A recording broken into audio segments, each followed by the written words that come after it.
tout ce qu'on peut faire ou avoir se limite à un moment donné. Ça se limite. En tout cas, qui on est illimité. Et je trouve que c'est ça qui est passionnant. Bonjour, je suis Thierry Régnier et vous écoutez C'est le chemin qui compte. Le podcast qui permet à chacun d'entre nous de libérer son potentiel et de devenir qui nous sommes vraiment. Chaque épisode est l'occasion de partir à la rencontre d'invités singuliers, connus ou non, jeunes ou moins jeunes, pour explorer leur chemin de transformation et nous inspirer dans notre propre quête de changement. Chemin faisant, nous plongerons ensemble dans les coulisses de leur voyage. Les défis surmontés, les victoires célébrées, les expériences marquantes, les rencontres déterminantes et les leçons apprises. Bref, toute chose qui nous rappelle que plus que la destination, c'est le chemin qui compte. Aujourd'hui, je reçois Isabelle Blanc, championne olympique de snowboard, mais également entrepreneur, coach et exploratrice des dynamiques humaines. Bonjour Isabelle. Bonjour, ça va Thierry ? Ça va très bien. Alors Isabelle, je suis vraiment honoré de recevoir la première médaillée d'or olympique de ce podcast et je dois dire que ton parcours, fait d'enchaînement d'opportunités saisies, résonne pleinement avec le thème de ce podcast qui, comme tu le sais, est celui de la transformation. Alors laisse-moi le retracer, ce parcours. Tu nais au milieu des années 70 à Nîmes, une enfant pas vraiment prévue, née dans un contexte chargé d'émotions. Ton papa vient de perdre son jeune frère dans un accident et dans une volonté inconsciente de prolonger cette vie fauchée trop tôt, il espère un garçon qu'il nommera Serge. Finalement, c'est toi qui arrives, sans prénom prédéfini. C'est une tante qui suggère Isabelle, un nom qui sera le tien. Tu grandis en Lozère, dans un petit village de 120 habitants, un monde où la nature est ton terrain de jeu et la liberté ton quotidien. Avec ta sœur Magali, de 5 ans ton aînée, vous passez des heures à marcher dans les rivières, à explorer les alentours. L'école, c'est une seule classe, du CP au CM2, un cadre familial et rudimentaire qui te façonne.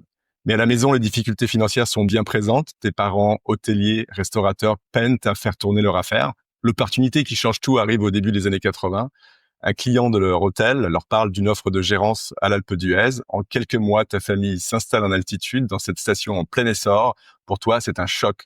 Nouveau milieu, nouveau rythme, nouvelle culture. À l'école, ton accent bien trempé, ton décalage scolaire te valent un redoublement. Mais ici, une chose prime, c'est le ski.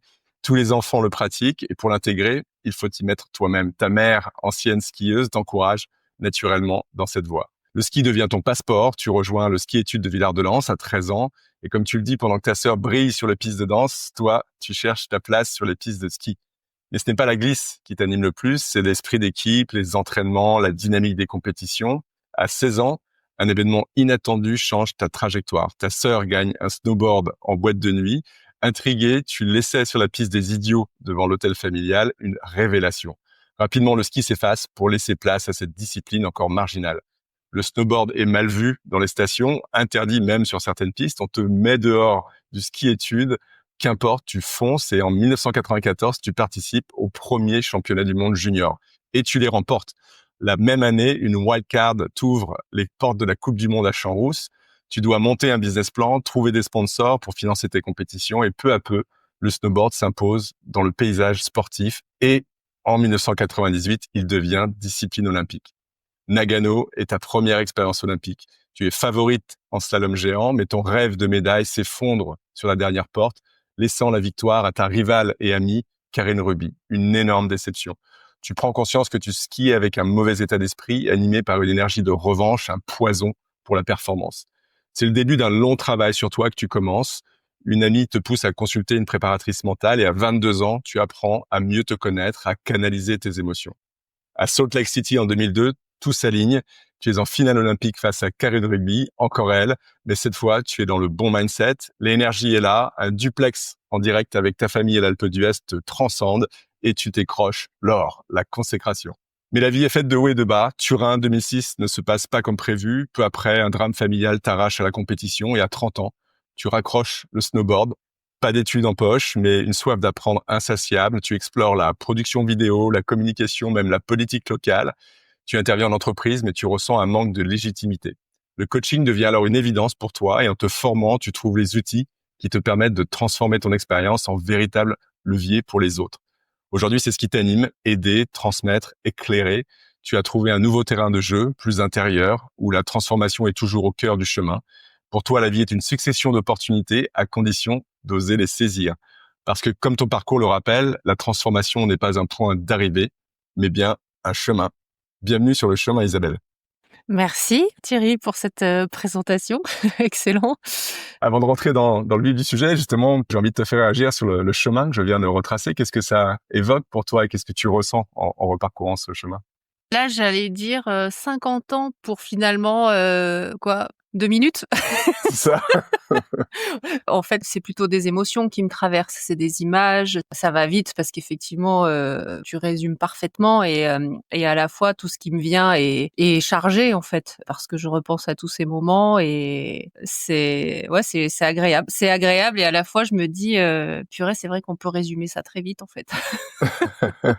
Est-ce qu'il y a des choses qui manquent justement? Est-ce que il y a des choses importantes pour toi qui manqueraient dans ce parcours?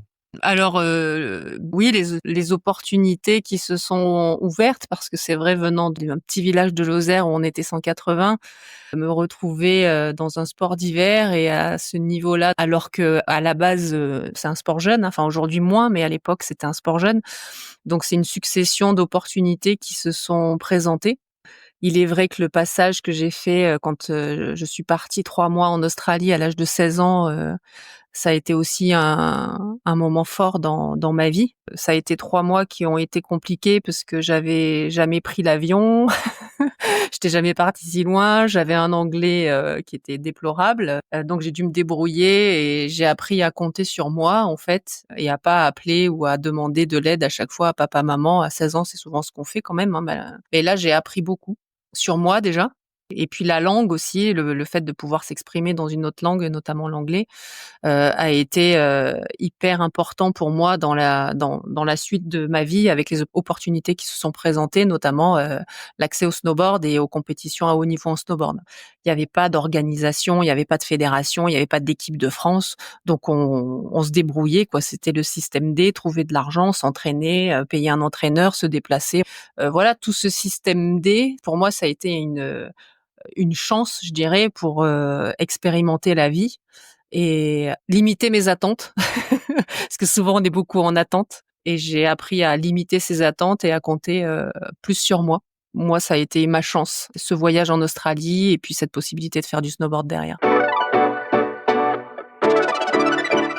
Isabelle, quand tu réentends ce chemin, est-ce que tu l'imaginais, ce chemin? Est-ce que pour toi, c'était une évidence ou est-ce qu'il s'est construit avec les hasards que va m'offrir la vie? Je pense qu'il s'est construit avec les hasards de la vie. Je sais pas, mais en tout cas, dans l'introspection que moi j'ai faite, on en a parlé, ça me gêne pas d'en parler. Moi, j'ai eu un oncle incestueux quand j'étais enfant et quelque part, c'était une quête, moi, de pas être dans le médiocre, en fait, de pas être une chose et finalement, cette quête de peut-être, me dépasser, me prouver que je n'étais pas une chose, ça a certainement été un moteur. C'est pour cette raison qu'aujourd'hui, je changerai rien à l'histoire parce que ça fait partie de moi. Je peux pas changer ça et en tout cas, l'idée, c'était d'en faire une force. C'est une sorte de résilience. On n'est pas obligé de faire une force de tout ce qui nous arrive qui peut être délicat, mais en tout cas, moi, cet événement-là, j'ai pu le transformer, bien sûr avec beaucoup de réflexion et qu'est-ce qui m'animait? C'était effectivement de pas être une chose, voilà. Oui, en tout cas, tu as bien réussi parce que quand on voit ton parcours et toutes tes réalisations et toutes tes transformations et toutes les opportunités saisies, je pense que c'est effectivement mission accomplie. Alors à ce propos, il y a vraiment une question de curiosité que j'ai envie de te poser depuis qu'on s'est rencontrés. Toi, tu es devenue maîtresse dans l'art de saisir les opportunités, d'en faire un véritable mode de vie. Mais est-ce que, selon toi, ces opportunités, on les provoque ou est-ce qu'elles se trouvent juste sur nos chemins au bon moment? Alors de ce que moi j'en comprends, c'est que des opportunités, il y en a et je crois que la capacité de les voir ou non dépend de nous en fait, dépend de notre état d'esprit, dépend de où on en est aussi dans la vie. C'est pour ça que dans le coaching, c'est ce que j'aime. J'aime aller dans la compréhension de comment se forge l'esprit de la personne avec qui je parle. Qu'est-ce qui fait qu'elle interprète ou qu'elle voit les choses comme ça? Et qu'est-ce qu'elle se raconte comme histoire, en fait? Effectivement, moi, je baigne dans une ambiance familiale, qui est top, hein, parce que j'ai des parents qui sont vraiment des travailleurs, qui sont des entrepreneurs, qui ont toujours su rebondir malgré les difficultés. Bah, tu en as parlé, hein, de travail ou même de famille, hein, parce que ma sœur est arrivée, ils étaient pas majeurs, ils étaient pas mariés. Enfin, on parle d'une époque où c'était délicat. Et en fait, eux aussi ont eu leur lot d'événements dans leur vie. Tu as parlé du décès de mon oncle. Il y a eu pas mal d'événements comme ça. Et ouais, j'ai peut-être été baignée dans un état d'esprit où en fait, il y a des faits, il se passe des choses dans la vie qui sont pas forcément top, hein. C'est des hauts et des bas et à la fois, c'est qu'est-ce que tu interprètes et qu'est-ce que tu vois quand tu es en bas et comment tu fais pour avancer, parce que rebondir, je sais pas si on rebondit. Moi, ce que je dis souvent, j'ai fait plusieurs jeux olympiques et comme tu l'as raconté, quand j'ai chuté à Nagano, en fait, c'est comment j'ai vécu, cet événement-là et qu'est-ce que je mets en action, en fait? L'échec, c'est pas de tomber. L'échec, ce serait de pas se relever. C'est souvent une phrase que j'utilise parce que c'est ça, l'apprentissage passe par l'échec. Moi, j'adore, Charles Pépin, sur ses vertus de l'échec, le philosophe contemporain. J'aime bien écouter tout ce qu'il fait, même sur l'altérité. Enfin, j'adore sa philosophie. Effectivement, je suis complètement en accord. Si on ne veut pas échouer, c'est le meilleur moyen de pas apprendre.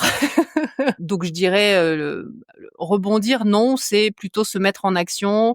Quelles leçons je tire et comment je fais pour avancer parce que je crois qu'on est en tout cas moi je suis comme ça, je vais avoir 50 ans cette année et j'ai le sentiment d'avoir encore tellement de choses à apprendre, à comprendre et puis j'ai surtout cette envie, cette curiosité et finalement je vois pas le temps passer, je continue de m'amuser, je continue, d'espérer, je continue de me voir encore jeune et ça c'est parce que je me mets en action en fait. Voilà.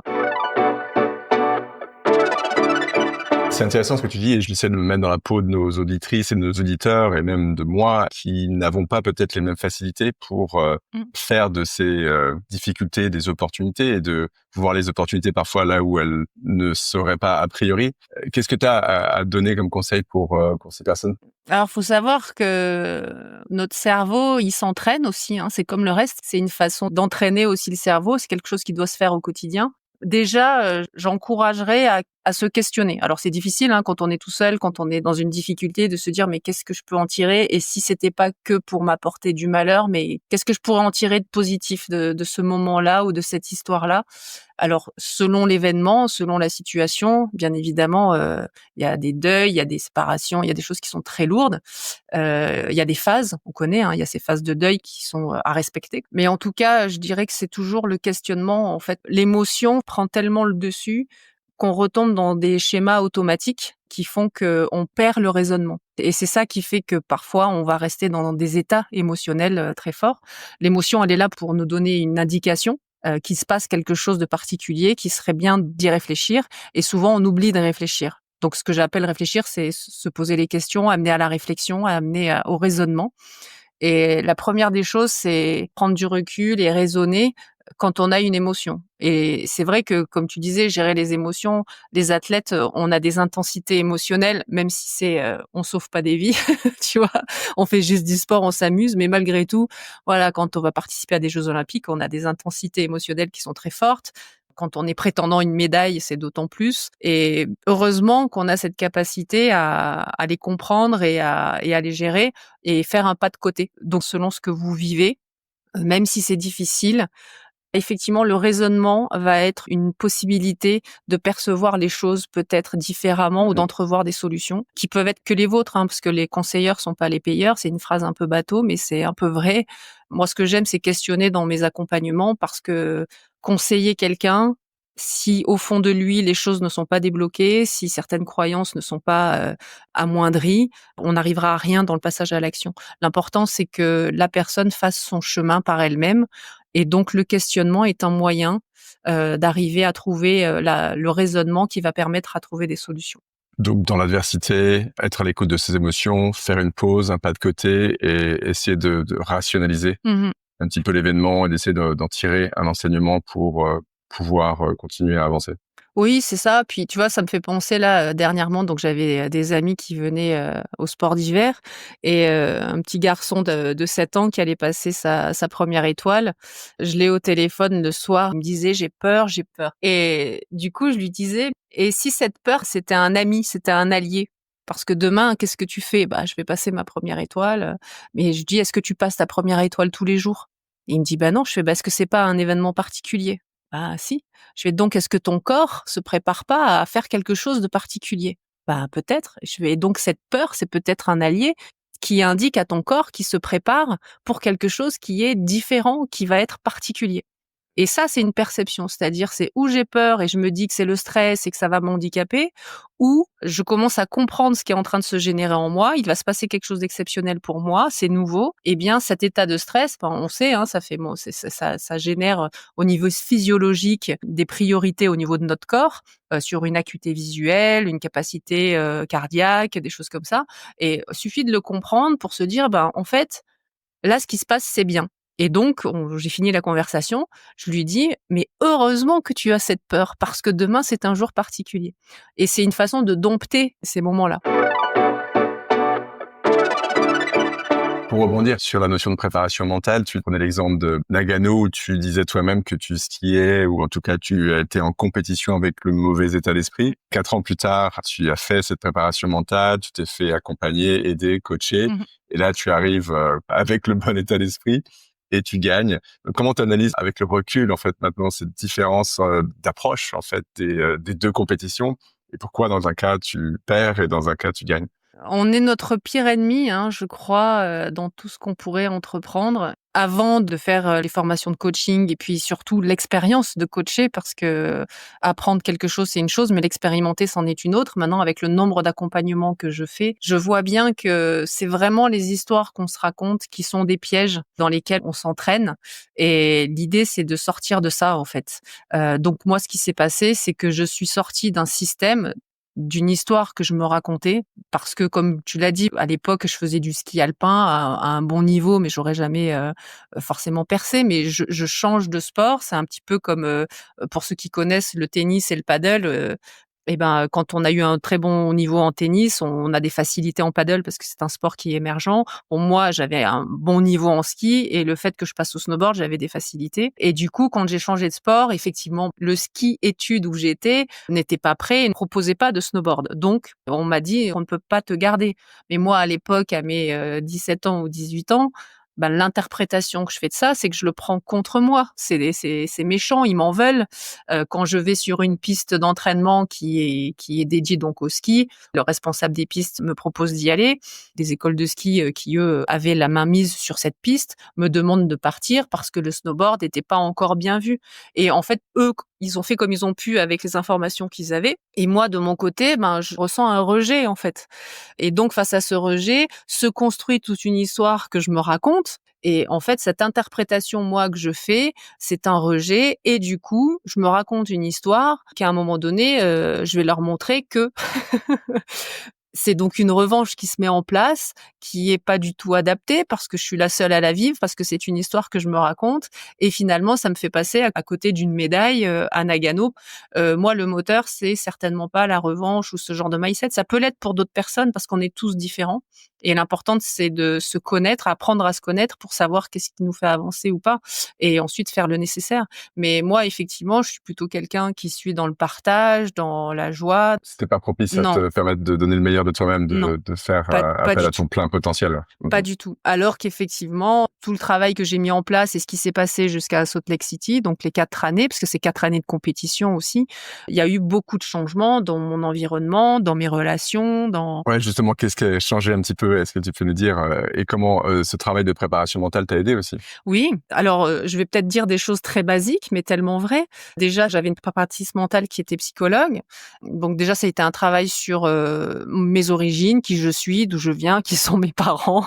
On se stabilise, quoi, on essaie de se reconnecter à qui on est vraiment. Et puis après, les aspirations. Qu'est-ce que j'aime? Qu'est-ce qui m'anime? Est-ce que je le fais? Quelles sont mes valeurs? Est-ce que je remplis ces valeurs dans tout ce que je fais chaque jour? Mes besoins, pouvoir les exprimer, et les partager avec les personnes avec qui je suis en relation. Voilà, c'est vraiment, apprendre à se connaître, c'est difficile à résumer comme ça, mais on a des choses qui font sens et parfois, on reste sur des choses superficielles parce qu'on a du mal à se questionner en profondeur et moi, ça a été une révélation, en fait, ce travail d'introspection. J'étais une bonne cliente, j'ai un peu tout testé. Donc au-delà de ma préparation mentale et du travail psychologique que j'ai fait, j'avais eu, un ostéopathe énergétique, une professeure de chant énergétique dans le sens où je travaillais les vibrations. Voilà, je suis allée dans des sphères qui me convenaient. Ça m'a aidée, ça m'a équilibrée et chacun doit avoir sa voix. C'est pour ça que le domaine thérapeutique, pour moi, il y a pas, une recette qui est bonne. Il y a la recette qui va me convenir et pour trouver la recette qui va vous convenir, parfois vous faites un rendez-vous avec une personne et ça match et c'est très bien. Si ça matche pas, c'est qu'il y en a certainement une autre qui va faire sens, qui va parler.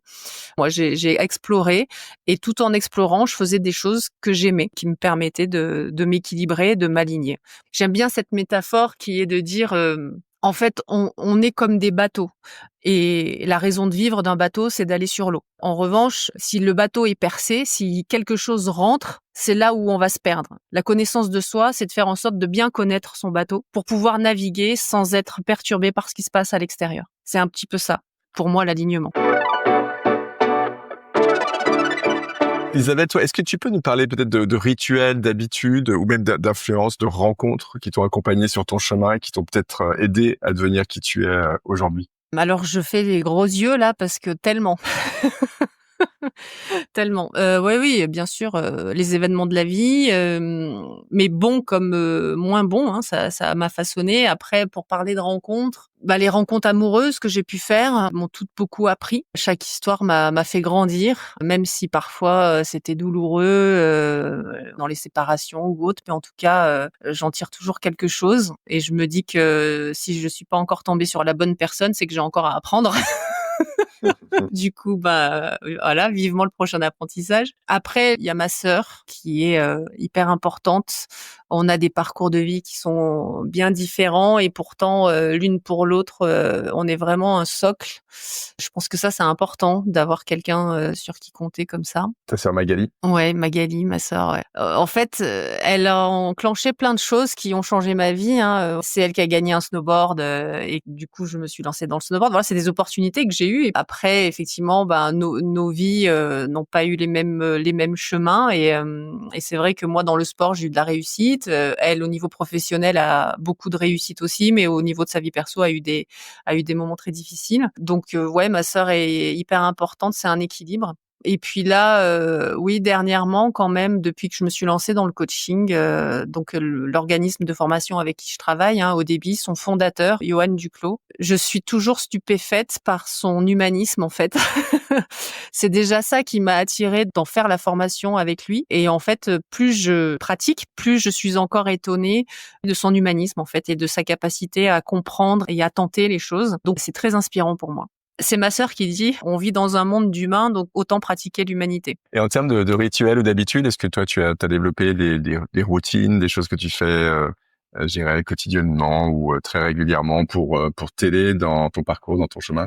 Oui, la nature. Ouais. Alors, est-ce que c'est une chance ou est-ce que c'est mon parcours qui a fait que? Mais c'est vrai que je suis souvent dehors. J'ai des animaux, donc même les jours où j'ai pas envie de sortir, je les promène. Après, je suis comme tout le monde, hein. J'ai des phases up, j'ai des phases down. Même si j'ai des outils, il y a des moments où moi aussi, j'ai une perte de confiance. Moi aussi, je crains le regard des autres. Moi aussi, j'ai une baisse d'estime. Donc tous ces moments-là, je les apprivoise. Mais dans mes rituels, voilà, je me pose des questions, je sors, je m'aère ou je change d'air. Ça marche beaucoup, ça aussi, ça marche bien.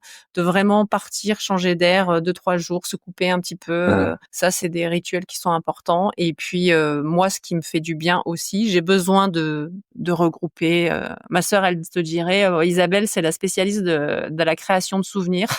Donc, j'aime bien organiser une sortie, un séjour, enfin des choses où on s'en rappellera. Et d'ailleurs, je me rappelle que les Jeux Olympiques de Salt Lake City, je me disais: «Isabelle, tu es une actrice parmi tous ces athlètes. En tout cas, pour ton fief, pour chez toi à l'Alpe d'Huez, ce que tu peux réaliser va faire que tout le monde aura ce souvenir commun et ça, voilà, c'est comme s'il y avait un lien entre nous. Tout ça va nous réunir pendant, X temps ou en tout cas, me réunir avec ces personnes».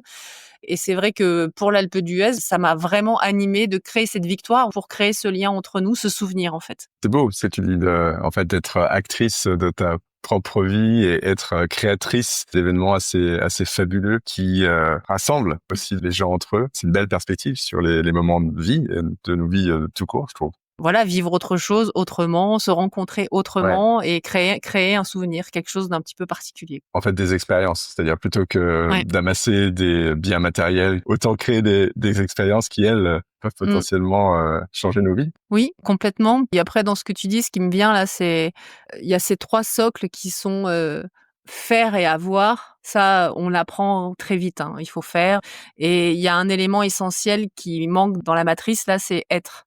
Et puis à un moment donné, voilà, c'est de se questionner, c'est de dire: «Mais alors attends, Mmh. qu'est-ce qui me rend vraiment heureux?» Et là, c'est le chemin vers cette introspection de savoir, mais en fait, qui je suis et qu'est-ce qui va vraiment faire que je vais m'épanouir. Donc ce petit maillon qui est quand même pas rien, qui est: «Qui suis-je?» Elisabeth, tu parlais à l'instant de moments de up et de moments de down.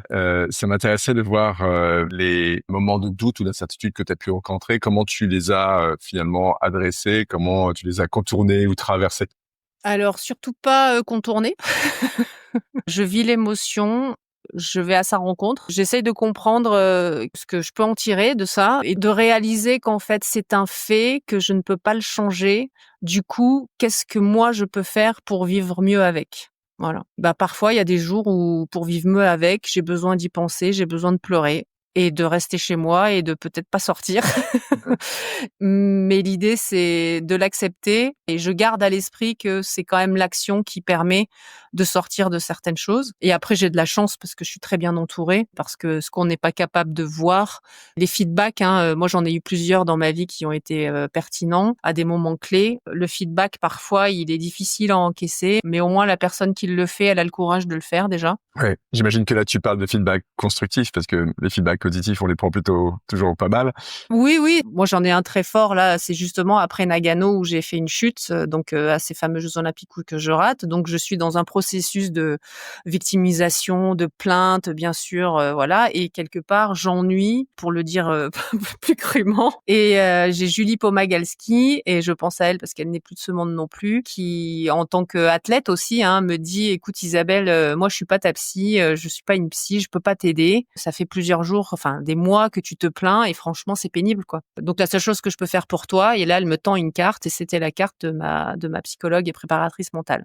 Donc ça c'est une opportunité que j'ai prise, j'aurais pu ne pas appeler, mais ce feedback m'a fait mal sur le moment parce que je me sentais incomprise, mais au final, qu'est-ce qu'elle a eu raison. Donc ouais, prendre les feedbacks finalement comme des cadeaux et pas comme des risques. Et puis parfois, se faire confiance, parfois ça résonne. Le fait qu'il y ait une résonance, si ça résonne, même si on le veut pas et que ça résonne un petit peu juste, c'est qu'il faut se poser la question. Ouais, absolument. Et souvent, le feedback est neutre. C'est plutôt nous, ce que nous projetons sur le feedback qui nous est donné, qui peut être positif ou constructif.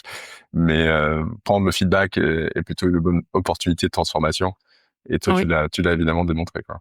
Oui, puis ça a été souvent, hein, comme je te disais dans mon parcours, moi, la première leçon, on va dire, de changement de perception que j'ai eue, je devais avoir 13 ans, 14 ans, j'étais au sport-études. Puis on va pour s'entraîner, à l'extérieur à l'automne, il faisait mauvais, il fallait qu'on monte à pied en ski et tout ça et donc je sors de là où on avait nos affaires de ski comme tous les autres, hein, et les autres étaient devant, on faisait un petit peu tous la gueule parce que, bah, voilà, mauvais temps et puis, je sais pas pour quelle raison, il y avait le jeune coach apprenti là qui était avec nous et qui était agacé de nous voir faire la gueule et que j'étais la dernière à sortir. Du coup, il me prend par le callback. C'est à moi qu'il dit tout son énervement et donc moi je lui explique, je lui dis: «Bah oui, tu vois, voilà, il fait pas beau, il fait ci, il fait là» et il me prend à part et il me fait un cadeau. Il me dit: «Mais tu sais Isabelle, des jours comme ça, il y en aura même en compétition. À un moment donné, si tu te dis que ça va être une mauvaise journée, eh bien ton entraînement sera pas bon, tu vas rien en tirer et c'est dommage de sortir pour ne rien apprendre. En revanche, si tu te dis que même s'il fait mauvais, tu fais attention à tes sensations, que tu apprendras quelque chose, tu changes ton mindset par rapport au mauvais temps, parce que ce n'est que du mauvais temps, eh bien, tu auras ça de plus pour toi et si tu es compétitrice, ça de plus que les autres. Et effectivement, c'est dingue parce que ça m'est resté tout le long de ma carrière. J'ai fait quand même, 15 ans de carrière, à haut niveau. Je te promets Thierry, à chaque fois que je me levais et qu'une course où il faisait mauvais, j'étais contente. Je me disais: «Bah, voilà, c'est aujourd'hui, il y en a qui vont râler et moi, je suis contente parce qu'il fait mauvais». Bon, ça n'a pas empêché qu'à Nagano, il faisait mauvais temps et que je chute, mais c'était pour d'autres raisons. Mais quand je me suis levée à Nagano et qu'il faisait mauvais, j'étais contente. En fait, ça ne me perturbait pas. On n'a pas idée de la puissance de notre mental, de ce qu'on est Et de la capable de faire suggestion, avec ouais. voilà, ouais. Mais sur le quotidien de la vie de tous les jours, entre l'histoire qu'on va se raconter et se mettre dans le dent de tout le temps pour des petites choses, ça peut se changer très facilement. Et notamment, la perception à 13 ans du mauvais temps quand on va s'entraîner a changé toute ma carrière par rapport au mauvais temps. C'est juste dingue. Isabelle, toi, avec le recul, quel impact tu dirais que ta transformation personnelle a eu sur toi-même dans un premier temps, mais aussi sur les autres? Là, ce qui me vient, c'est que je vis la vie beaucoup plus intensément, finalement. En tout cas, moi, c'est ce que je ressens, même si j'ai eu des moments intenses dans ma vie, mais il y a eu des pics. Et après, dans mes perceptions, je me pose beaucoup plus de questions. C'est pas un gros mot, hein. C'est même un exercice qui est plutôt agréable. Et du coup, voilà, je crois que je suis encore plus curieuse que ce que je ne l'étais plus jeune. Et après, au niveau de mon entourage, je suis super satisfaite de mes relations. C'est comme s'il y a un petit bijou à l'intérieur de chaque personne et qu'au final, les gens qui peuvent parfois être désagréables ou parfois être très jugeants, j'arrive à prendre ce recul parce que je me dis, c'est une façon de se défendre et j'essaye de comprendre, je suis à l'écoute et du coup, j'ai des relations qui sont assez apaisées et j'aime bien. Ouais. Donc tu exerces beaucoup d'empathie, voire de compassion, et essayer de comprendre avant d'être comprise toi-même, et te dire, cette personne qui agit mal, me parle mal, peut-être elle a juste une mauvaise journée où il s'est passé quelque chose de vraiment pas cool dans sa vie aujourd'hui. Et c'est vrai que si on se posait plus souvent ce type de questions, peut-être que les relations entre les êtres humains seraient un peu plus pacifiées. Oui, puis c'est de transposer ça aussi. Pour comprendre l'autre, faut aussi voir comment nous on agit et les jours où on est agacé ou quand tu pars de chez toi un peu en retard et puis finalement tu te retrouves au feu, t'attends. En fait, tu es en train de percevoir tout ce qui te fait perdre du temps. Du coup, ça t'agace et tu peux devenir désagréable. Et si toi, ça peut t'arriver, ça peut arriver à quelqu'un d'autre. Et je trouve que de transposer ça, c'est de se dire que chez l'autre, ça peut se passer de la même manière. Et pourquoi l'autre n'aurait pas le droit? Exactement, ouais. Quel conseil, toi, Isabelle, tu donnerais à quelqu'un qui cherche à entamer son propre chemin de transformation personnelle? Je vois que toi, t'as beaucoup cheminé, t'as beaucoup transformé, t'as joué différents rôles. Mais pour des gens qui en sont plus en amont de ce chemin, qu'est-ce que tu aurais à leur donner comme conseil? Et si en tout cas il y a une envie, faut déjà avoir une envie ou un besoin et je pense que s'il y a cette envie, c'est qu'on n'est vraiment pas au top parce qu'on cherche une solution. C'est demander de l'aide, c'est très, très dur, mais souvent tout seul, c'est délicat, surtout quand on est dans le dur. Il y a plein aujourd'hui de thérapeutes, de possibilités d'être accompagné, au moins de tester. Et si ça ne fonctionne pas avec une, en tester une autre parce qu'il y en a peut-être une qui va faire sens et qui va vraiment vous aider. Plein de personnes ont besoin d'aide aujourd'hui et ça devient quelque chose d'assez classique. On est des êtres sociaux, hein. Nos relations sont importantes et notre bien-être aussi. Donc du coup, restez ouverts à l'écoute de qui pourrait vous conseiller parce que moi, j'ai expérimenté ça, donc j'en parle. C'est Julie qui m'a aidée, qui m'a montré la voie. Après, j'ai expérimenté plein de choses et puis je suis tombée sur les bonnes personnes, les bons thérapeutes. Il y a forcément à un moment donné une personne, une technique qui peut vous faire avancer, vous faire un pas. Et ce pas, c'est peut-être le premier du chemin. Très bien. Merci de rester dans cette thématique du chemin.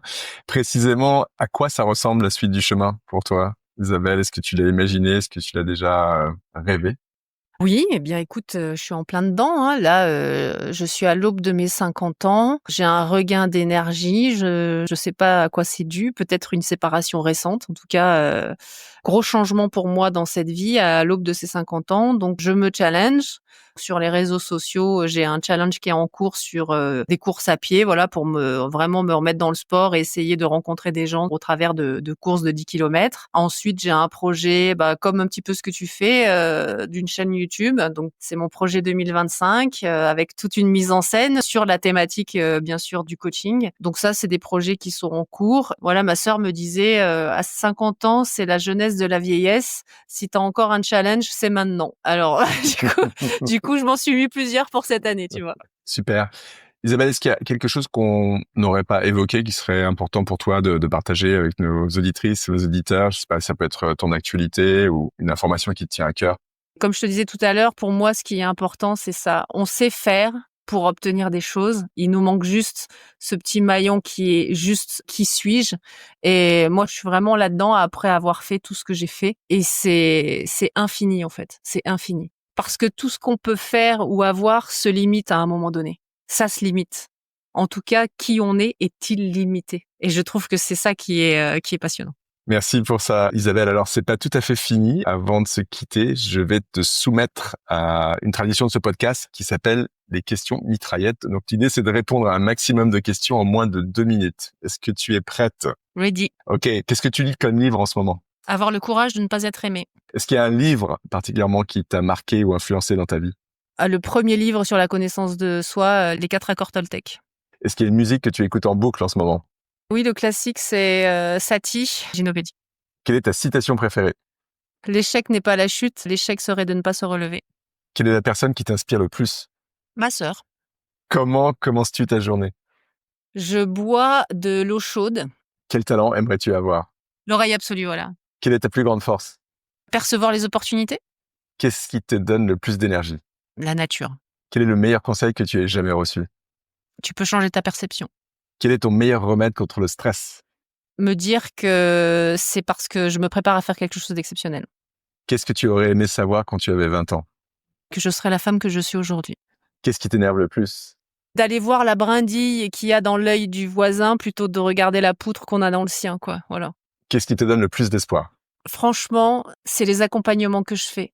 Parce que à chaque fois, je suis stupéfaite de la transformation des personnes et quel bijou chacune d'elles peut être. Comment aimerais-tu qu'on se souvienne de toi? C'est pas important. On se souviendra au moins de ces médailles. Déjà, c'est pas mal. Si ça pouvait être autre chose, ce serait bien parce que c'est vrai que voilà, cette médaille est pas rien et à la fois, ça ne peut pas définir qui je suis. Quel est le plus beau chemin que tu aies jamais emprunté? Le chemin de la rencontre que je fais avec moi-même. Qu'est-ce que tu ferais si tu savais que tu ne pouvais pas échouer? C'est pas possible, ça m'ennuierait. Qu'est-ce que la femme d'aujourd'hui aurait envie de dire à la petite fille que tu étais à 10 ans? À chaque moment de ta vie, à présent, je te prendrai par la main et tu prendras les bonnes décisions. Et enfin, qui aimerais-tu entendre à ce micro pour le prochain épisode?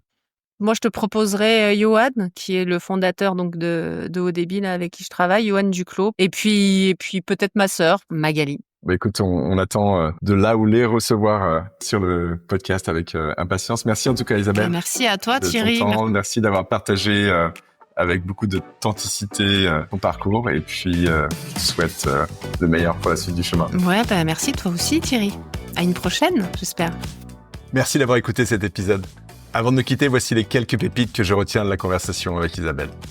Premièrement, sachons saisir les opportunités quand elles se présentent. Elles existent partout autour de nous et notre capacité à les voir dépend de notre état d'esprit et de notre disponibilité. En restant curieux et ouverts, nous élargissons notre champ des possibles.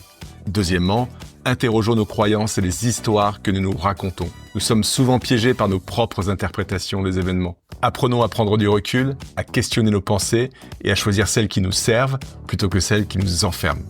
Troisièmement, apprenons à apprivoiser nos émotions. Même les plus inconfortables ne sont pas des ennemis, mais des guides. En comprenant leur rôle et en leur donnant une place constructive, nous pouvons mieux gérer les situations de stress et transformer nos peurs en énergie motrice. Quatrièmement, écoutons les feedbacks avec ouverture. Un retour honnête, même difficile à entendre, peut être un véritable cadeau de transformation. Acceptons-le avec discernement et utilisons-le comme levier de progrès. Cinquièmement, ne laissons pas le passé définir notre avenir. Ce que nous avons vécu ne détermine pas qui nous pouvons devenir. Chaque jour est une nouvelle opportunité de réécrire notre trajectoire et de nous rapprocher de notre essence véritable. Et enfin, vivre, ce n'est pas seulement faire et avoir, c'est aussi être. Dans notre course aux objectifs, prenons le temps de ralentir, de nous écouter et d'apprécier le simple fait d'exister. Voilà, c'est tout pour aujourd'hui. Mille merci à notre invité pour la qualité de son témoignage. J'espère qu'il vous a permis d'alimenter votre réflexion sur votre propre chemin de transformation. On se retrouve la semaine prochaine avec un autre invité marquant, acteur ou témoin de la transformation. Entre-temps, vous pouvez retrouver les épisodes de C'est le chemin qui compte sur toutes les plateformes de podcast. Et si vous avez aimé l'épisode, n'hésitez pas à partager vos avis, laisser des étoiles, à vous abonner et à en parler autour de vous et sur les réseaux. Chaque nouvel auditeur est une victoire. À très vite et n'oubliez pas, c'est le chemin qui compte. Alors bon chemin.